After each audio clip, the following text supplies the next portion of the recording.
Today ரத்த பொரியல். நம்ம அதுக்கு கொஞ்சம் எண்ணெய் ஊற்றிக்கிட்டு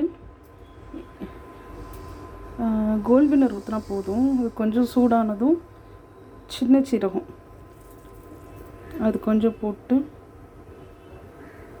பொடிஞ்சதும் கொஞ்சம் கருவேப்பிலை,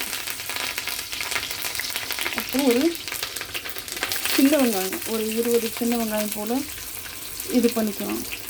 சின்ன வெங்காயம், 2 பெரிய பச்சை மிளகாய்.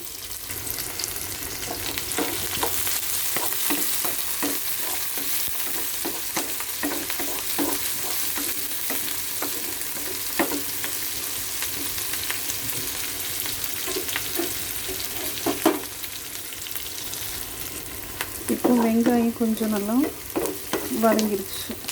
ரொம்ப வதங்கணும்னு இல்லை, கொஞ்சம் வதங்கணும்னு நம்ம நல்லா கசக்கி வச்சுருக்க இந்த ரத்தத்தை அப்படியே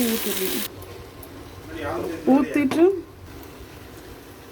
ஊற்றினா இப்படி கொஞ்சம் தண்ணியாக வரும்.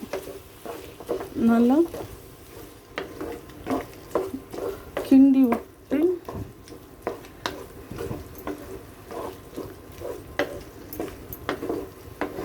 அப்படியே மூடி போட்டு வேக வைக்க வேண்டியதான். தீயை கொஞ்சம் குறைச்சி வச்சே கூட கிண்டி இது பண்ணுங்கள், ஏன்னா அடி பிடிக்கும். இந்த தண்ணி நல்லா வற்றணும்.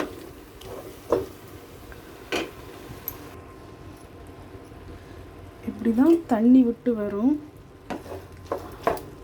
அப்போ நல்லா ஒரு வாட்டி கிண்டி விட்டுக்குங்க. உப்பு பொறுத்த மட்டும் ஒரு அரை உப்பு போட்டால் போதும், ஏன்னா அதுலேயே கொஞ்சம் உப்பு இருக்கும். ஸோ அதனால் சும்மா பேருக்கு கொஞ்சமாக உப்பு போட்டாலே போதும் இதுக்கு. இப்போ கொஞ்சம் வெந்திருக்கு. இந்த நேரம் கொஞ்சமாக மேலே சீரகம் தூவிட்டு, தேங்காய் பூ தான் ரொம்ப இம்பார்ட்டண்ட். தேங்காய் பூ போட்டு நல்லா கிண்டி விட்டு கரெக்டாக ஒரு 10 நிமிஷம் மூடி வச்சுட்டு அப்புறம் இறக்கி சாப்பிட வேண்டியது. இப்போ சூடான ரத்த பொரியல் ரெடி. நல்லா சாப்பிட்டு பார்க்க நல்லாயிருக்கும். உடம்புக்கும் ரொம்ப ஆரோக்கியம். எல்லோரும் செஞ்சு பார்த்து சாப்பிடுங்க.